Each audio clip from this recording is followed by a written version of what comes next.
ভাই ফ্রিজ কিনলাম। হ্যাঁ নিশ্চয়, লোন করে কিনে হবি। লোন করে কেন কিনবো?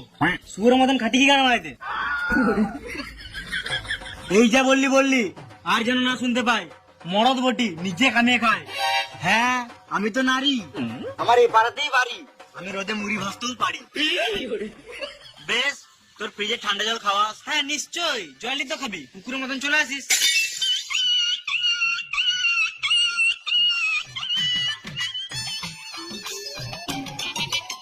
তাহলে মিষ্টি খা। কি হলো বে? মিষ্টি খাবি নাকি? খাবি তো আয়। মিষ্টি খাবি তো আই। মিষ্টি খাওয়ানোর ইচ্ছা নাই সেটাই বল। না রে, মিষ্টি খাওয়াবো তো আয়। তোর বাচ্চা হলো নাকি? আরে মামুনি, আমি বিয়ে কবে করলাম? তাহলে কি গানা মারাতে খাওয়াচ্ছিস সেটা তো বল। আরে বোকাচোদা, তেমনি কিছু না, এসি কিনলাম। তোরা তো বড়